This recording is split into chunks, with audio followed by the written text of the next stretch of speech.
श्रीरामं श्रीरामम्।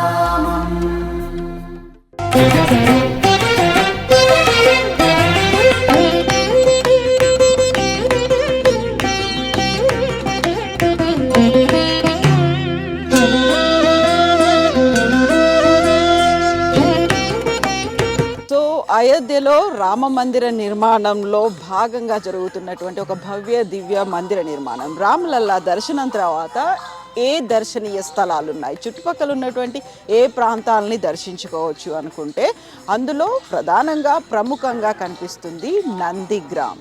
ఈ నందిగ్రామ్కి సంబంధించి చాలా కీలకమైనటువంటి అంశాలు ఉన్నాయి. అందులో ప్రధానంగా మనం మాట్లాడుకోవాలి, భరతుడు రామ లక్ష్మణులు సీతా సమేతంగా వనవాసానికి వెళ్ళినప్పుడు భరతుడు రాముడి పాదాలని తీసుకొచ్చి ఈ ప్రాంతంలోనే పెట్టి ఆ పాదుకలతో 14 సంవత్సరాలు ఎదురు చూశారు. ఈ ప్రాంతం నుంచే పాలన కూడా కొనసాగించారు. ఇక్కడ భరతుడు విశ్రమించారు, ఇక్కడ భరతుడు తపస్సు చేశాడు, ఇక్కడే భరతుడు పాదుకల్ని ఉంచి పాలన చేశాడు.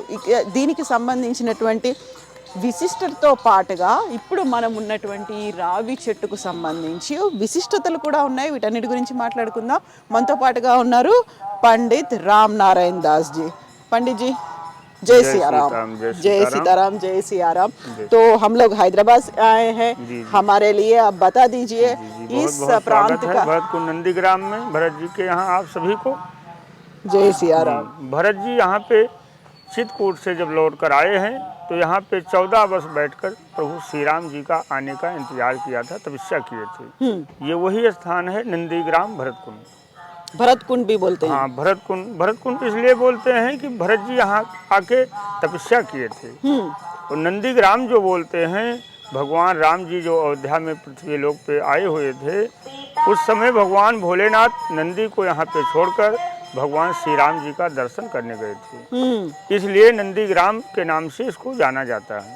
और जब भरत जी आ गए तो भरत कुंड के नाम से जाना जाने लगा, इसलिए नंदीग्राम भरत कुंड के नाम से प्रसिद्ध है। यहाँ पे भगवान शिव जी जब नंदी को छोड़कर गए थे तो नंदी जी से कहा कि शाम तक जब लौटते हैं तो आपको लेकर चलेंगे, आप यहीं रहिए, नहीं आपको लेकर चलेंगे तो मालूम हो जाएगा कि भगवान भोलेनाथ कैलाश से अगर आए हैं तो कोई देवलोक से जरूर यहाँ पे आया होगा। इसलिए भगवान भोलेनाथ कैलाश छोड़कर यहाँ आए हैं दर्शन के लिए। तो इसलिए नंदी को यहाँ छुपा दिया। तो इस बहुत सारे गाथाएं हैं नंदीग्राम से लेकर। हम राम जी के बारे में सुने थे, लेकिन ये पहली बार है शिव जी के बारे में भी सुन रहे हैं। तो ఇక్కడ నందిగ్రామ్కి సంబంధించి 2 స్టోరీలు కనిపిస్తున్నాయి. ఒకటి రామాయణానికి సంబంధించి, అలాగే శివం వైష్ణవం అనేది, శివుడు కూడా ఇక్కడ తన నందిని వదిలి వెళ్ళాడు, అందువల్ల నందిగ్రామ్ అనేది వచ్చింది అనేది. శివకేశవులకు భేదం లేదు అంటారు, శివాయ విష్ణు రూపాయ విష్ణు రూపాయ శివాయ. సో ఇక్కడ ఆ 2 అనేవి కనిపిస్తున్నాయి. 2 గాథలు కూడా ఇక్కడ ఉన్నాయి. మనకు వెనకాల శ్రీరామ్ జానకి మాత మందిర్ ఉంది, అలాగే నందికి సంబంధించి శివాలయం కూడా ఉంది. కాబట్టి 2 ఉన్నాయి, 2 స్టోరీస్ అనేవి ఉన్నాయి. तो राम नारायण दास जी बहुत सारे गाथाएं हैं, लेकिन नंदीग्राम के बारे में सोचे तो भरत जी याद आ रहे थे जी।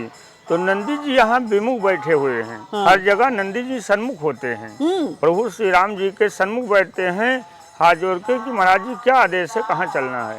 बोला यहाँ पे वो विमुख हो गए, इसलिए भगवान भोलेनाथ यहाँ से पूरब हो गए। पूरब जाके भगवान श्री राम का दर्शन करने के लिए तो रास्ता में जब यहाँ से फिर आगे बढ़ते हैं तो साधु का भेष धारण कर लिया भगवान भोलेनाथ और काकभूषण जी। तो वहाँ पे गए कि दर्शन कर लेंगे, आसानी से हो जाएगा, साधु के भेष में रहेंगे तो दर्शन करा देंगे कि मैया महात्मा जी आए हैं, प्रभु का दर्शन करा दें, आशीर्वाद मिल जाए। तो प्रभु ने कहा कि जब भगवान भोलेनाथ मेरे इस देव भी स्वयं भेष को बदल सकते हैं तो मुझे भी कुछ करना चाहिए, नहीं कैसे मालूम होगा कि भगवान नारायण पृथ्वी लोक पे आ गए। तो उन्होंने पहरे को इतना सख्त कर दिया कि 14 वर्ष भरत जी ने यहाँ तपस्या किया, उसी तरह भगवान शिव जी ने 6 महीना वहाँ पे उनको तपस्या भी करना पड़ा। जब रोज डेली सुबह उठें और दर्शन के लिए जाएं, शाम होते ही वापस चले आएं, दर्शन नहीं मिलता था, इतना पहरा सख्त हो गया प्रभु के कृपा से। तब जब परेशान हो गए, उन्होंने सोचा कि अब दर्शन नहीं मिला तो तो उन्होंने सरजू के तट पे जाके अपना धुनी को लगा दिया, वहीं तपस्या करते थे। उनके काकभसून जो शिष्य थे वो कहते थे कि हमारे गुरुजी जो हैं काशी से आए हुए हैं, बहुत विद्वान पंडित हैं, ये कोई समस्याएं हैं तो आप इनका अपना हस्तरेखा दिखा के अपनी समस्याओं को तुरंत ही दूर कर सकते हैं। तो सभी अपने हस्तरेखा को देखते थे, दिखाते थे, उसके बाद में उनका निदान होता था। इसी प्रचार प्रसार से जब माता कौशल्या राजा दशरथ को मालूम हुआ कि हमारे नगर में इतना पहुँचे हुए संत आए हुए हैं गुरुजन, तो उन्होंने कहा कि क्यों ना उनको घर पे आदर से ले आ जाए, प्रभु श्री राम जी का भी हाथ देखेंगे और कुछ इनके समस्याएं जो हैं उनका निदान बताएंगे कि आगे चल के क्या इनकी जो शैलियाँ। तो हम यहाँ पर हैं, यहाँ हनुमान जी भी है, हनुमान जी का भी कुछ प्रत्येक है ना? उसको भी बताते हैं। तो वहाँ पे जब जाने लगे तो काकभसून जी को द्वारपाल ने रोक लिया और भगवान भोलेनाथ अंदर को जब प्रवेश कर रहे हैं तो काकभसून ने उनका अछला पकड़ लिया, कहा कि प्रभु हम भी चलेंगे, आपने कहा था कि चलो भगवान नारायण का दर्शन करा लाते हैं, तो आप तो दर्शन कराएंगे, हम तो गेट ही रखाते रह जाएंगे। तो कहा कि भाई अब नहीं जाने देते तो क्या करें, तो कहा नहीं लेके चलिए, नहीं हम नहीं जाने देंगे, आपकी अभी पोल खोल देंगे तो आप भी वापस चलेंगे, हम भी ना आप मेरी हंसी उड़ाएंगे ना मैं आपकी उड़ाऊंगा, दोनों एक ही तरह रहेंगे। तो भगवान भोलेनाथ ने कहा कि ठीक है मुझे जाने दीजिए, अगर मुझे दर्शन मिलता है तो मैं वचन आपको देता हूँ कि पहले आपका मैं दर्शन कराऊंगे, उसके बाद में मैं करूँगा। तो कहा कि प्रभु कैसे कराएंगे जब जाने नहीं पाएंगे, तो कहा ये हमारी जिम्मेदारी है। तो भगवान भोलेनाथ को काकभसून जी ने जाने दिया और जब गए हैं भगवान श्री राम जी उनके सन्मुख माता जी लेकर आई कि महाराज जी देखिए कुछ इनका भी समस्याएं देखिए क्या है इनके आगे चल के भविष्य में। तो भगवान भोलेनाथ ने कहा कि माँ मैं क्या बताऊँ, मुझे कुछ दिखाई नहीं देता है, इस बालक को क्या देख के मैं बता सकता हूँ। तो कहा कि प्रभु आपकी इतनी चर्चाएँ नगर में होती हैं, अब आप कहते हो मुझे दिखता भी नहीं है, तो कैसी लीला है प्रभु। तो कहा ये भी सत्य है माता जी, मैं बताता भी हूँ देखकर, और ये भी सत्य है कि दिखाई भी नहीं देता, दोनों है। तो कहा कैसे, तो कहा जो मेरा शिष्य है मैं उसके नेत्रों से देखता हूँ, इसलिए मैं बुढ़ा हो गया हूँ, मेरी नेत्र कमज़ोर हो गई, आपके बालक की जो रेखाएँ हैं हस्तरेखा की वो बहुत महीन है, और जो मेरा शिष्य है उसके नेत्र तेज हैं, वो बालक है अभी, तो उसके नेत्रों से देख कर मैं बता सकता हूँ। तो हुआ कि जब उसी के नेत्र से दिखाई देता है तो क्यों ना उसको लाया जाए, तभी प्रभु बता सकते हैं। तो काकभसून को जाने को अनुमति मिली। तब गए हैं वहाँ पे, तब भगवान भोलेनाथ ने उनके जीवन को शैली बताया। उसके बाद वहाँ से लौट कर आए तो नंदी को लेकर गए, और हनुमान जी जो यहाँ पे विराजमान हैं, ये हनुमान जी शंभु हनुमान जी हैं। शंभु हनुमान ये स्वयं के अपने आप के बने हुए हैं, स्वयंभू है। जब भरत जी ने इनको बाण मारा धौलागिर पर्वत को ले जा रहे थे, उस समय जब ये गिरने लगे राम राम करते हुए, तो भरत जी ने सोचा ये तो बड़ा अनर्थ हो गया, मेरी माँ भगवान श्री राम को वन भेज दिया, मैं कितना भागा कि हनुमान जी को गिरा दिया, राम जी के सेवक को गिरा दिया, बड़ा अपराध हो गया। तो उन्होंने सोचा कि क्षमा कैसे होगा, तो उन्होंने सोचा लाओ गोदी उठा लें। तब तक इस लटाएं जो वृक्ष है इसकी लटाएं सारी उनको स्वयं उठा लिया, भरत जी को उठाने का चांस ही नहीं दिया। तब से इसकी लटाएं जो हैं सारी ऊपर जाके एक दूसरे से मिल जाती हैं। यही ज्ञान देता है कि कोई व्यक्ति गिर रहा है तो उसको उठाना चाहिए, उसकी मदद करना चाहिए, अपने तरह महान उसको भी बनाना चाहिए। हाँ। यही ज्ञान का प्रतीक है, ये धर्म सिखाता है यहाँ पे। సో ఇక్కడ మనం మాట్లాడుకోవాల్సింది రెండు కీలకమైనటువంటి అంశాలు ఉన్నాయి. మనకి ఎదురుగా కనిపిస్తోంది స్వయంభూ ఆంజనేయ స్వామి. దీనికి సంబంధించి వేటకి వెళ్తున్నారు, అంటే శ్రీరామచంద్ర ప్రభుని చూడ్డానికి, అలాగే సీతామాతని వెతుక్కుంటూ ఇక్కడి నుంచి హనుమంతుడు వెళ్తున్నప్పుడు భరతుడు ఆయన్ని కూలిస్తే అంటే బాణంతో కూల్చారు. అయితే ఆయన పడిపోకుండా ఇక్కడ ఉన్నటువంటి రావి చెట్టు కాపాడింది అనేది, అలా పైకి లిఫ్ట్ చేసింది రావి చెట్టు హనుమంతుడి విగ్రహాన్ని. సో దీనికి సంబంధించి ఇంకా మనకి కనిపిస్తోంది కీలకమైనటువంటి రావి చెట్టుకు సంబంధించి. సో ప్రతి చోట మనకి రావి చెట్టుకు ఊడలు అనేవి కిందికి వేలాడుతూనే ఉంటాయి, ఎక్కడ చూసినప్పటికీ రావి చెట్టు ఊడలు కింద ఉంటాయి. అయితే ఇక్కడ మాత్రం రావి చెట్టు ఊడలు అనేవి పైకి ఉంటాయి. అలా 3 రకాల ఫామ్స్లో ఇక్కడ ఉన్నటువంటి రావి చెట్టు అనేది కనిపిస్తుంది. 3 విభిన్నమైనటువంటి శాఖలుగా ఉన్నాయి. ఈ 3 శాఖలకు సంబంధించి కూడా ఒక ప్రత్యేకత ఉంది. అయితే ఈ ఊడలు అనేవి కిందికి ఉండకపోవడం అనే దానికి సంబంధించి కింద పడిపోతున్నటువంటి వ్యక్తిని ఎవరైతే కింద ఉన్నారో వారిని లిఫ్ట్ చేయాల్సినటువంటి అవసరం ఉంది. మన ధర్మం కూడా చెప్తుంది అదే. ఎవరైనా కింద పడిపోతే చూస్తూ ఊరుకోకుండా వారికి కాస్త చేతనైనంత సాయం చేస్తే వారు కూడా పైకి లేస్తారు. అలా హనుమంతుణ్ణి ఈ రావి చెట్టు ఊడలు పైకి లేపాయి కాబట్టి అవి అత్యంత ఉన్నతంగా కనిపిస్తున్నాయి. ఎక్కడా కనిపించని ప్రత్యేకత ఇక్కడ కనిపిస్తోంది అన్నది. సో ఇక్కడ లతలు అంటే ఊడలు అనేవి పైకి ఉన్నాయి కాబట్టి అందులో ఉన్నటువంటి 3 డిఫరెంట్ ఫార్మేట్స్ ఉన్నాయి.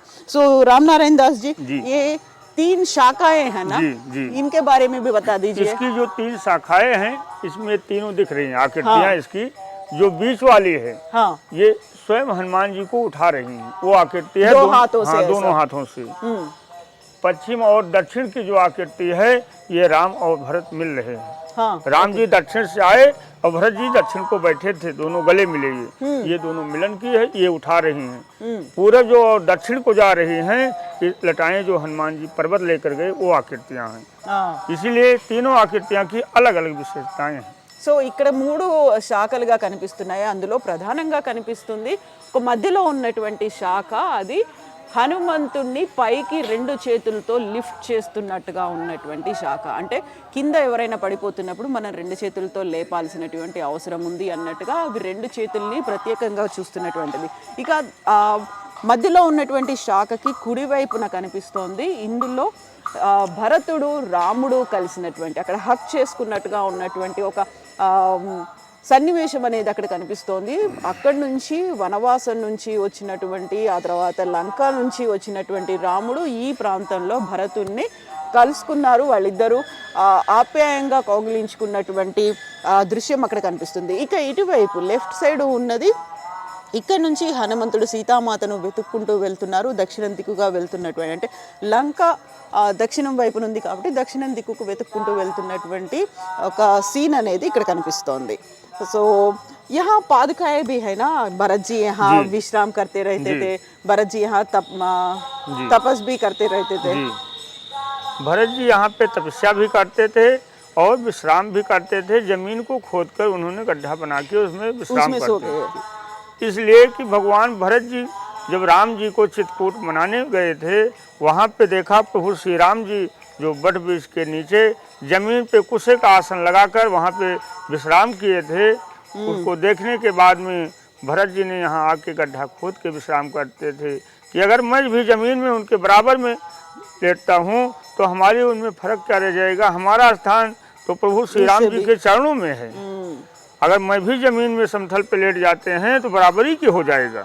तो इसलिए जमीन को खोदकर वहाँ पे विश्राम करते थे। सुबह उठते ही जो जमीन पे चौपादिका रहती थी उस चौपादिका को प्रणाम करते थे, इसलिए वहाँ पे चौपादिका पाई जाती है।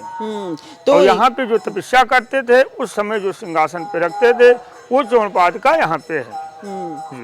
तो ఇక్కడ రాముడి పాదుకల్ని తీసుకొచ్చి భరతుడు ఇక్కడ ప్రతిష్ఠించుకొని 14 ఏళ్ల పాటు పాలన చేశారు. ఇక్కడే తపస్సు చేశారు, ఇక్కడే విశ్రమించేవాళ్ళు. సో దానికి సంబంధించినటువంటి విశిష్టత మనకు నందిగ్రామ్లో కనిపిస్తుంది. దీంతో పాటుగా ఇక్కడ ఉంది ఒక బావి. ఈ బావిలో కూడా राम नारायण जी यहाँ एक कूप है ना, भरत जी का कूप बोलते हैं, इसका मतलब क्या है, इसका विशिष्टता क्या है? जी ये कूप जो है ये 27 तीर्थों का जल है जो प्रभु श्री राम जी के राज्याभिषेक के लिए आया। उनका जब राज्याभिषेक नहीं हुआ, चित्रकूट भरत जी मनाने गए हैं तो वहाँ पे भी जल लेकर गए थे। वो जल वहाँ पे जब नहीं राज्याभिषेक हुआ तो इत मुनि से कहने पे वो 27 कूपों में डाल दिया और यहाँ पे ये 27 तीर्थ का जल एक ही कूप में स्थिर रखा गया कि लौट कर जब आएंगे तो इसी जल से राज्याभिषेक होगा। उसके बाद लेकर जाएंगे भरत जी। 27 का मतलब नंबर के 27 तीर्थों का ये जल है। तो ఇక్కడ రాముడి పట్టాభిషేకం కోసం 27 తీర్థ స్థలాల నుంచి జలాన్ని తీసుకొని వచ్చారు. అయితే పట్టాభిషేకం జరగలేదు కాబట్టి ఈ ప్రాంతంలోనే ఆ 27 తీర్థాలకు సంబంధించినటువంటి జలాన్ని ఇక్కడ ఉంచారు, ప్రతిష్ఠించారు. సో ఆ భరత్ కూప్ అని పిలుస్తారు. భరతుడికి ఇక్కడ నుంచి ఆయన పాలన చేశాడు. ఆ తర్వాత 27 తీర్థ స్థలాలకు సంబంధించినటువంటి జలం అంతా ఇక్కడే ఉంది. సో ఇది నందిగ్రామ్కి సంబంధించినటువంటి విశిష్టత. धन्यवाद रामनारायण जी। जय सीताराम। जय सीताराम। यहाँ पे जो है सीताराम नाम का जो है ये धुनी भी निरंतर चलती है। हाँ, यहाँ आइए आपको दिखाते हैं। तो ఇక్కడ ఉన్నటువంటి ఇంకొక ప్రత్యేకత నిరంతరంగా ఉండేటువంటి రామనామ జపం అనేది. आइए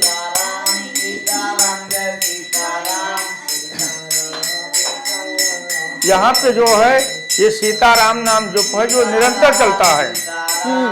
भरत जी ने जो 14 वर्ष तपस्या किया था उसी के उपलक्ष्य में 14 वर्ष के लिए संकल्प किया गया कि 14 वर्ष अगर सीताराम नाम जब चलेगा तो पुनः राम जन्मभूमि बन जाएगी, राम राज पुनः स्थापित हो जाएगा। तो 14 वर्ष के लिए संकल्प किया गया। 14 महीना पूरा होते ही राम जन्म का आदेश हुआ, बनने लगा।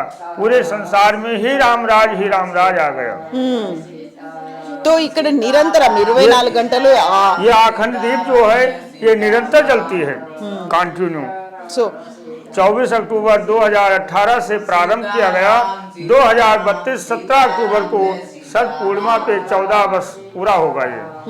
సో ఇప్పటిదాకా ఇక్కడ సీతారామ జపం అనేది, రామనామ జపం, సీతారామ జపం అనేది కంటిన్యూస్గా అవుతుంది.